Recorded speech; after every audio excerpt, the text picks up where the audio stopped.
Today we're talking about metabolism, and I wanted to talk about it from a non-diet perspective because we know that diets don't work, and they don't work because they're not sustainable, not just because they're not sustainable, but our bodies are actually built to gain weight. So if we think back to our ancestors, food was usually fairly scarce. So it was feast or famine, right? And so our bodies were designed that, when we did feast and we had we killed an animal or whatever it was, we would hang on to that weight that we put on in case there was a period where there was no food. And then we could live off the fat that was stored on our bodies, right? And so if we're designed to be that way, when we starve ourselves by doing a diet, our body is hanging on to whatever calories we do eat. And the second that we start eating a little more normally, we start packing the weight back on, right? Because our body is in starvation mode and it's like, oh, good, finally, here's some calories. I'm going to store this just in case she starves me again. So this is one of the reasons, other than the psychological factor, right, why diets don't work. Because, also from human psychology that if we deprive ourselves of the things we enjoy, the things that we are craving for whatever reason, because food is meant to be enjoyed, right? It's pleasurable, it's a social thing. If we deprive ourselves of those things, we're going to crave it that much more. Similar principle to, telling a child, you can play with any of these toys, but not this toy. And of course, they're going to want the toy, the one that you tell them that they can't have, right? That's just how our brains work. So with that in mind, it's really hard to kind of deprogram your brain from this diet culture because we have grown up with diet culture. It is all around us. It is permeated our brains and our way of being. And it's interesting because I even see clients bring this into our work together when, even though we're not working specifically, I don't usually work with a lot of clients for weight goals. Sometimes we do, but I mainly work with people for gut health issues or other chronic issues. And so our goals are to focus on foods that are, easy to digest and help with gut healing. But they take the same perspective to it. They bring in this all or nothing, this diet approach of thinking to the gut healing type of diet that we're doing. Even though I give them wiggle room and I allow them to have sugar and treats in moderation, in their mind, it's still very much a diet and it's all or nothing. Either I'm on track or I've fallen off the wagon. And I know most of you here in this group do think like that because I have asked, polls and stuff before, and a lot of you have said, yes, that's me. I think like that. And so first step is recognizing that you do think like that, right? And realizing that it is from diet culture that you've been programmed to think that way. It's also a little bit of perfectionist tendencies, right? So if you're someone in general, maybe you got this from your family, or maybe this is just who you are as a person. If you tend to approach most things in life as, it needs to be perfect, I have to win, I have to succeed, I have to be the best, then you're more likely to take that approach to your diet and your lifestyle and your healing journey as well.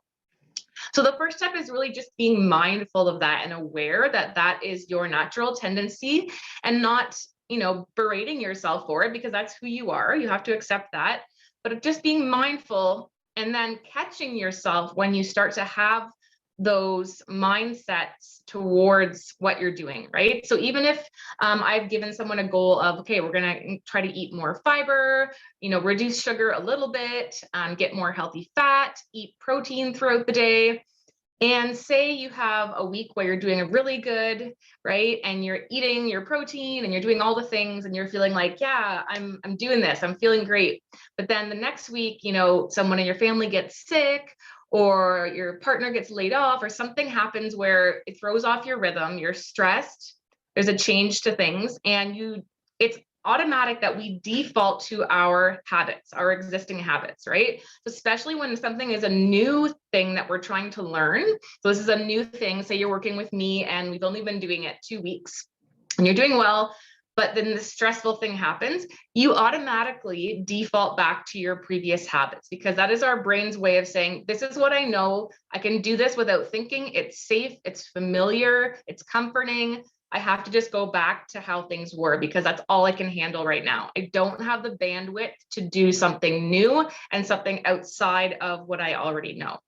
And that is totally okay. But this is where you have to catch yourself and say, okay, I may not be able to, do all the things that I was doing last week when I was in a better place mentally, but I can still do a little bit. I can still do as much as I can, and I can celebrate those wins. And that's why we celebrate the wins here in the group, right? So even if you're, having more sugar than you were before because you're stressed, but you're still having protein snacks throughout the day, that's a win, right? And I want you to recognize that and celebrate that.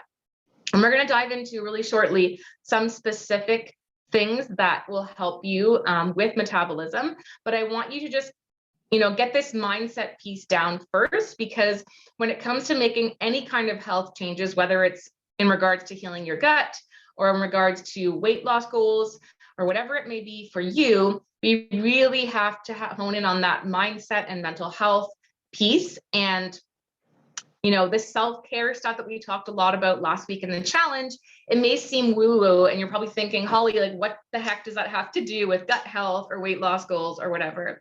It has a lot to do with it because, as I'm sure you've all experienced, and I've also experienced, when you are running on empty, you're burnt out, you're feeling stressed, depressed, whatever it may be, you're just not feeling yourself.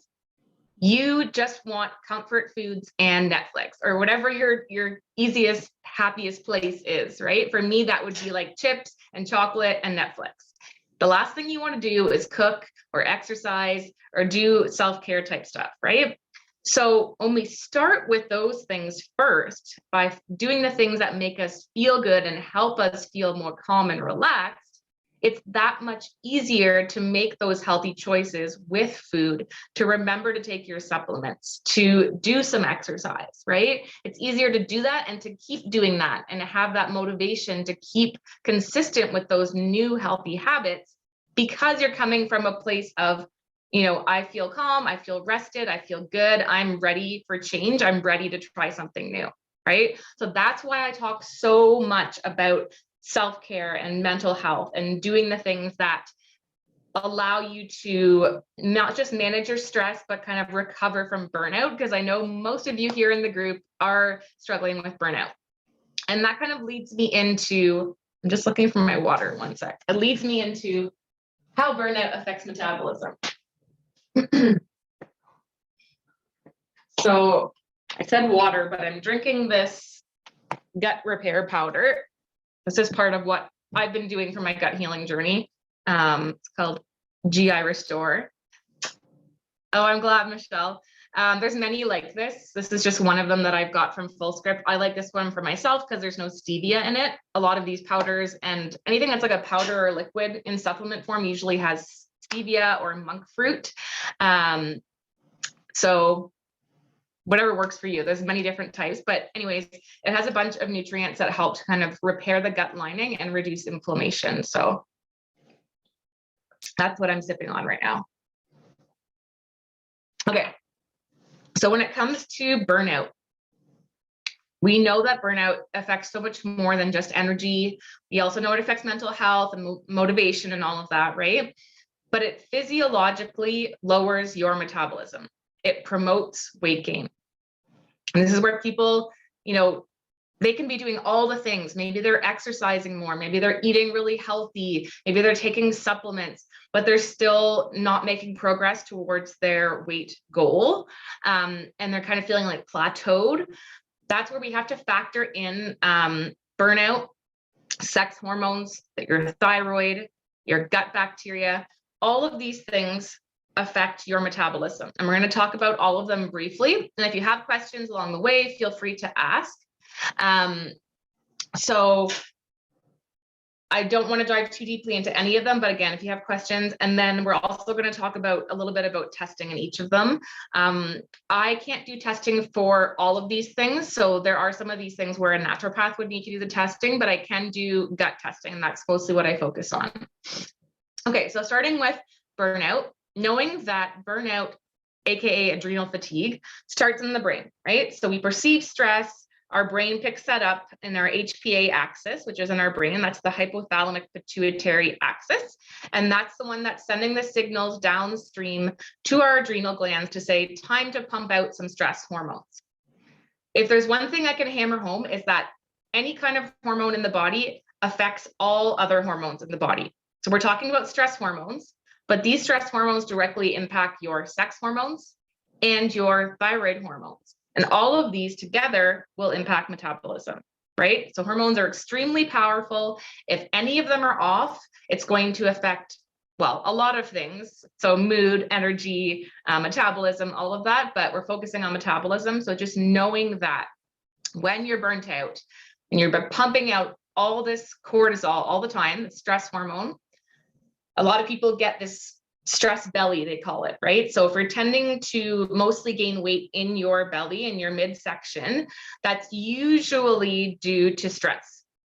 And one of the reasons for that is when we're chronically stressed and pumping out cortisol, we also have higher insulin, which is the hormone that allows you to bring sugar into your cells to be used for energy, and also promotes weight gain, right? So it's allowing your body to use the food for energy, but it's also promoting like storage and fat storage. So when you eat a meal, everything you eat eventually gets broken down into sugar.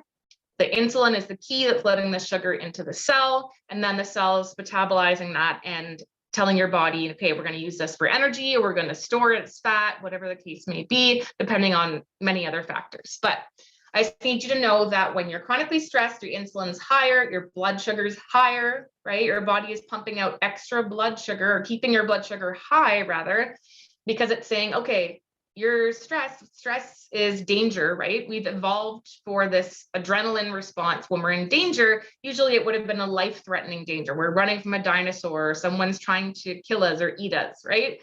So our body says, okay, I have to give lots of energy, lots of sugar for the body to have the energy to run away and save yourself from danger.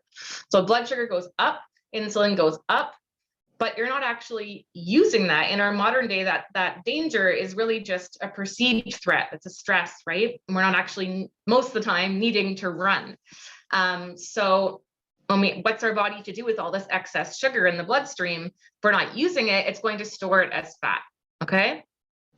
And then in the meantime, right, on top of that, when we are stressed, we often are craving indulgent foods. So carbs, sugar, whether it's salty foods or sweet foods for you, or maybe both.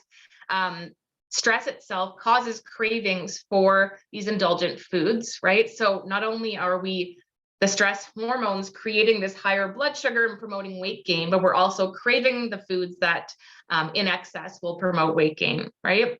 So it's kind of an uphill battle here. And on top of that, as if things weren't complicated enough, now with your blood sugar being wonky, if you aren't eating regularly and you aren't eating protein every time you eat, so every few hours, hopefully you're having something every 3 to 4 hours. So I'll just back up real quick and say, if you aren't eating regularly and you're skipping meals, so for example, if you're not having lunch till 3 o'clock, which I have heard from many people lately, it's just like, oh yeah, I have something for breakfast, early in the morning. And then I'm so busy with work, I don't get to eat lunch until 3 o'clock. That's not an option. We can't be doing that. If someone comes to me and they're struggling with, low mood, low energy, or weight gain, and they're doing that, that's the number one thing we start with. We have to get you eating more regularly and get your blood sugar balanced. Otherwise, nothing is going to shift for you. So that is like the biggest take home from today is eating regularly. And when you do eat, you have to have some protein. Ideally protein with fat and fiber. So those are the 3 things you want together, because when we just eat carbs on their own, so if you were to have a meal or a snack that is mostly carbs, blood sugar spikes really quickly and then crashes shortly thereafter. And that's when you get the jitters and you get irritable and foggy and tired. Whereas if you were to have that same carb, even if it's like a white bread or white bagel, but you had some protein with it. So you had like yogurt or meat or eggs or whatever it may be. And maybe some fat, so some avocado, some butter, some nut butter, whatever it is. that is much more slowly absorbed into your bloodstream and digested more slowly, so that your blood sugar rises slowly and just stays steady throughout the day. Okay. Yes, Elaine, it's very common, and unfortunately, it can lead to not only weight gain, but diabetes in some people. But again, a lot of these things, including weight gain, diabetes, prediabetes, all reversible with diet and exercise. But once you've developed it, it does take a lot more effort to do so. Okay, so sorry, I just had a call coming in there. When we are eating throughout the day, we have to have those balanced meals, right? Meals and snacks. So even if you don't have time for a full meal, I get it. There's some days where you have to, if you're working, whether you're working from home or at work, you have to eat at your desk while you're working. I get that, it's not ideal, but keep something on you that's quick and easy, whether it's like a homemade protein ball or a protein bar or a smoothie, anything that can just get you through and keep your blood sugar steady. Nuts and seeds are great too. So second thing here, not second thing, but the next thing would be the way that those stress hormones are impacting your sex hormones. So I talk about sex hormones, but I want you guys to know this is not my forte by any means. I am not specialized in sex hormones. They are very complicated. So if you want to work on that, I highly recommend booking with a naturopath. But just knowing that when we have this chronic stress, our body is taking the building blocks that could be used to make stress hormones and instead building stress hormones like cortisol. And so in doing so, it's throwing our sex hormones way out of whack. Typically, a lot of women that are menstruating age are at that point having very high estrogen relative to progesterone. And that balance, that it's called estrogen dominance. And even if the estrogen is technically normal on your blood test, but in relative to progesterone, it's high, right? With really low progesterone, that imbalance promotes weight gain, among other things. You're probably going to have horrible PMS and all of that stuff, but it does promote weight gain. It also makes you more likely to be susceptible to hormone-sensitive cancers. So these are things you really want to be preventative with. Even if your doctor is saying your tests are normal, get a second opinion from someone like a naturopath. Next thing is, well, sleep I have to touch on briefly because that connects to everything, right? So if you're not sleeping, you're going to be more stressed, your mood is going to be off, you're going to be making poor food choices and just kind of surviving and trying to get through the day, right? And coffee can only save you so much, guys. So optimizing sleep is really key. If you guys struggle with that, do let me know. I can share some tips for that. But knowing that a lot of you who are struggling with burnout, you may be like me, and this is where I'm still at, but I know how to manage it, where due to long-term burnout, your regular circadian rhythm where your cortisol is high in the morning and declines throughout the day. And I know I've said this a lot, but I have to keep repeating it for those of you who haven't seen this yet. That rhythm flips when you're chronically stressed. So now people like me, if you're like me, you get the second wind in the afternoon, evening. So I'm kind of in my second wind right now. And that cortisol is kind of low and you're dragging your butt all day. And then it peaks in the evening. So then you've got your second wind. It's great. You're productive in the evening and doing all the things. But then you try to get to sleep and you're wide awake. So even if you're not worrying about stuff, which most of us are, so even if your brain is not busy, your body is physiologically like, I'm wide awake and energized, like I can't fall asleep.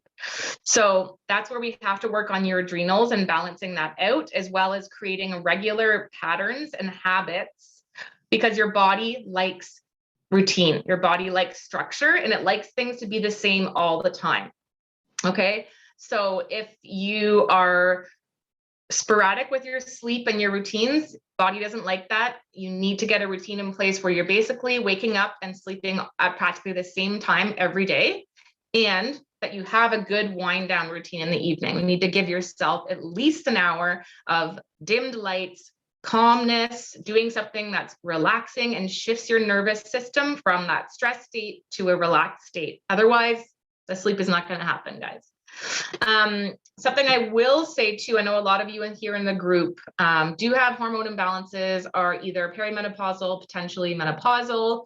Even if you are still menstruating, most of us are going to be low in progesterone. Very, very common with that estrogen dominance.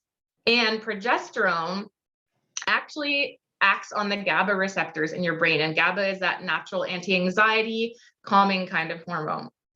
And so I've gone through this myself because I had sleep issues my whole life. I got tested. I was very low in progesterone. I started a progesterone cream through my naturopath. So a bioidentical progesterone cream, which I put on at night, because as soon as I put that on, it knocks you out. It is acting on the GABA receptors and it makes you very tired. So it's really great for sleep. But obviously, this is something that hormones are very powerful and it will not be prescribed to you by anyone unless you have that imbalance. So something to look into for sure. Not all naturopaths can do that. They do have to have a special drug licensing to do so, but something to look into for sure for sleep if you have issues. The next thing I want to talk about is the gut microbiome. So if you likely do have gut microbiome imbalances because you're here in the group, then that's going to be impacting your metabolism. We know that having certain bacteria, especially if you are someone who is prone to chronic constipation, you likely have more of these microbes, which are called methanogens. These are microbes which produce methane, and that methane actually kind of paralyzes the gut. It's supposed to be contracting all the time and moving things along. But if there's too much methane, not only will you probably have stinky farts, but it's going to kind of paralyze that peristalsis, those natural contractions, and you're going to get constipated. And when we're constipated, that promotes the growth of more of those methane producing bacteria, and they naturally actually harvest more calories from our food than other bacteria. So I guess I should back up and explain that one of the roles of the bacteria in your gut is the kind of the final step in digestion. So a lot of digestion happens up here. So your stomach acid is breaking stuff down, your enzymes are breaking stuff down, you're absorbing, you're moving stuff through, it gets further broken down.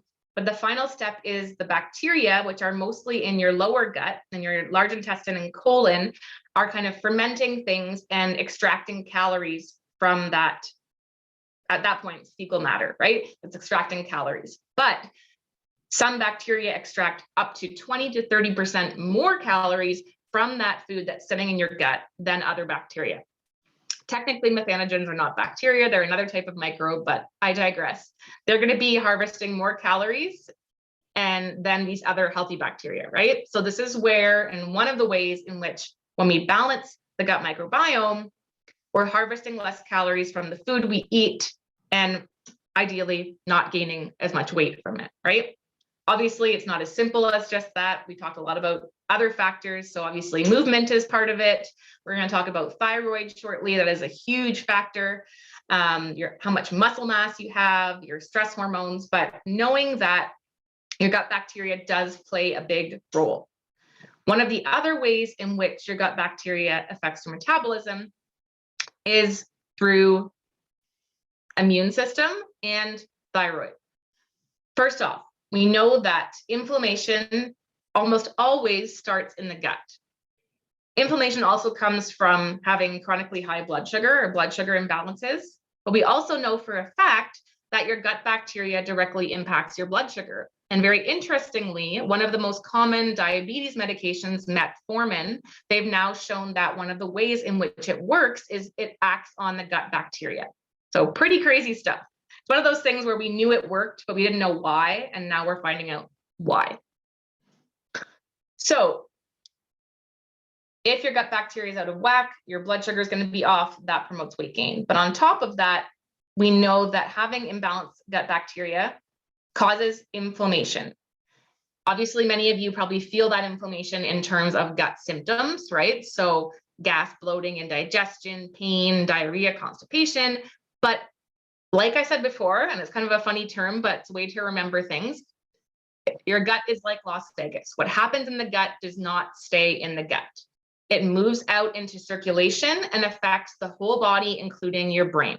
So this is one of the ways in which your gut impacts your mental health, your ability to focus and be productive. But it's also, if it's triggering chronic systemic inflammation, that's going to affect a lot of other things. It's going to affect your body's ability to burn fat for energy. So our body naturally, if we're in a state where we're exercising and we're in, especially if we're in a fasted state and we haven't eaten, our body's like, okay, I got to burn something for fuel here, and it will reach to your fat to burn for fuel. But when we're chronically inflamed, and if we have this inflammation coming from the gut, for example, our body is much less likely to burn that fat for energy. It kind of something to do with the way the fat cells are. It just doesn't do it as readily. It can't as easily grab that fat and burn it when there's inflammation present. Okay, so just know that.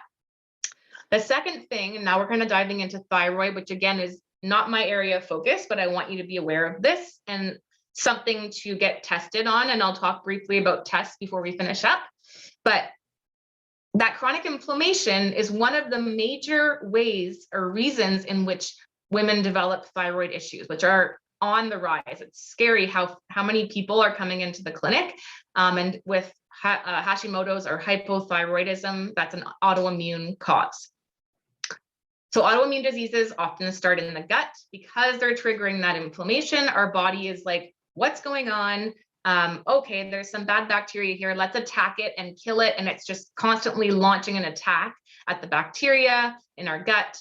And eventually it starts accidentally attacking our own cells. Okay, so that chronic inflammation, eventually you can start launching an attack on anything in your body. That can include your gut cells, your organs, and including your thyroid. And for women, thyroid issues are much more common in women because there is a role of sex hormones as well. Anytime there's a big hormone shift, that can trigger a thyroid issue because they're intimately connected. There's something called sex hormone binding globulin, which affects the thyroid. And I won't go into that too much because I'm actually not 100% familiar with all the intricacies of it, but knowing that those sex hormones and your thyroid hormones are intimately connected, and adrenal stress hormones. So all three, it's like a trifecta, right? So for example, if someone is developing hypothyroidism, we see in their blood work often their blood sugar is off, their stress levels are up, and the more stressed they are, the worse their thyroid levels are. So their reverse T3, which is the inactive T3, climbs up when they're more stressed. Okay, so as soon as we get that stress under control, reverse T3 tends to come down and our body can more readily use that thyroid hormone. But anyways, what I just want to say in general terms without getting too technical is that when you have this chronic inflammation, it's launching an attack potentially at your thyroid. And when we have these significant hormone shifts, so these are the times in our lives when we see hypothyroidism appear the most common: puberty, childbirth, and menopause. These are the times, less likely puberty for many women, more likely childbirth. We often see that, and menopause. These are the times we tend to see hypothyroidism happen the most. And I don't know if I've made this clear yet, but your thyroid is the master of your metabolism. So again, if you are eating well, you're exercising, you're doing all the things, but your thyroid is off, so you've developed some degree of hypothyroidism, so it's hypothyroid means it's under functioning, then you're going to have a sluggish metabolism, you're going to gain weight. So I highly recommend, especially for women who have given birth or have been through menopause, have had these significant hormone shifts. If you are really struggling with your weight goals and you're trying everything else and you're feeling stuck and plateaued, highly recommend getting your thyroid assessed by a naturopath, not by a medical doctor. And I'll just say one more thing briefly about testing for thyroid, and then we'll move on. The main reason I say through a naturopath is because, again, the doctors won't test everything necessary. They typically will only test TSH, which is the general indicator of thyroid function. Yes, TSH is important, but it can't tell us exactly what's going on or why it's happening. It also won't tell us if it's an autoimmune cause. We need to know, is it autoimmune? Because addressing a thyroid issue as an autoimmune disease is very different from primary hypothyroidism or hyperthyroidism, right? If it's autoimmune, we say, where is the inflammation coming from? We have to calm down and balance the immune system and treat and find that root cause inflammation in order to get that thyroid under control. So doctors typically only do TSH, sometimes T3, T4. So those are the two main thyroid hormones, but they typically will not test reverse T3, which is what your body starts making when it's really stressed. The inactive form starts converting the active form into the inactive form. Or they also won't test the antibodies, anti-TPO and anti-TG. So if you are making antibodies against your thyroid, that is the #1 sign of autoimmune thyroid disease. And a naturopath needs to see that. Someone like myself will need to see that to know how to treat you effectively, right? Because like I said, treating someone with autoimmune conditions is very different from anything else in terms of weight management. So I think I've covered most things. The one thing I do want to touch on briefly before we end off, and I have talked about this test before here in the group, is the GI map test. This is the test that I use with my clients when they're struggling with their gut health to really hone in on what exactly is happening, what exactly is going on in there. And actually, this test is a really good indicator too for people that are struggling with metabolism, because it's telling me exactly which bacteria you have in which amounts. It also tells me a ratio. So you can look this up online. It's called the Bacteroides to Firmicutes ratio. I'll write it down in the comments if you want to know how to spell it, because it's kind of weird. But this is something in the research that they're now looking at for metabolism and obesity, is this ratio of these two groups of bacteria. So these are the main, they're called like phyla or groups of bacteria. Bacteroides to Firmicutes. And if that ratio is off and you have, I believe it's more Bacteroides, which is more common, you're going to have more inflammation and more weight gain. When you have more Firmicutes, you're more likely to have less inflammation and have a higher metabolism. But obviously we want some balance there, because there are healthy bacteria in both groups, but they just tend to, yeah, I know, Elaine, sorry if I'm overwhelming you. They tend to give us a good indicator of what's going on in your body. So that's something that shows up in the GI map test that I can look at. The other thing too is it does show me levels of inflammation in the gut. So that could be an indicator for me to know, could you potentially be developing autoimmune disease, and might this be affecting your metabolism? And then it also tells me methanogens. We talked about those methanogen bacteria that can trigger not only constipation, but they can harvest more calories from your food. So it does tell me what your level is of methanogens in your gut microbiome as well. And so the GI map test, if you want to learn more about it, because there's so much in it, they're so complicated, I did do a video on it, and I can share the link again if you'd like. It's on my YouTube. If you do subscribe to my YouTube, all of that is in there, but I will share the link to it because it's really, really interesting stuff. It's me walking through the test step by step to tell you what we can get out of it and how it can help you know exactly what's going on in your gut. But I want to kind of close off because I've been talking for quite a while. If anyone has questions, you can drop them here in the comments and I'll come back and take a look. And I will be sharing more tips on this because I know a lot of you here in the group are, have goals in terms of weight loss. But again, we want to come at this from a root cause approach, right? We're not doing diets because we know diets don't work, but instead we're saying, what else is off in my body that might be slowing down my metabolism, and how can I fix that? So this often requires testing. And as you've seen today, it's a very complex situation. Metabolism is affected by many, many things. And so working with a practitioner is really key, not only to, not get overwhelmed, but to get a comprehensive plan and that is personalized to your needs. So Dr. Google does not know what's best for you, especially if you have multiple conditions. You need a personalized plan. You need a science-based plan. So not something from Joe Blow's, website, some random person. And you need accountability and goal setting, and someone to follow up with you and keep you moving forward, right? So if any of that sounds like something that would be helpful for you, I am accepting one-on-one clients still. I'm transitioning to my new online booking through Jane. If you want, I can share the link for that. And if you're not sure if it's the right fit for you, I will let you know I have these free meet and greet sessions. So if you want to just chat with me, it's a 15-20 minute call to ask your questions, and I can share a little bit about how I work with someone like yourself to help you and how I can help you with your health goals, whether that's gut health, weight maintenance, or metabolism. chronic, fatigue, burnout. I'm here to help. So again, I hope you guys found this helpful. I will be posting the replay. I think it automatically posts, but I'm going to be saving the video to my YouTube as well. And otherwise, have a great weekend. Remember that mindset piece that I shared at the beginning, right?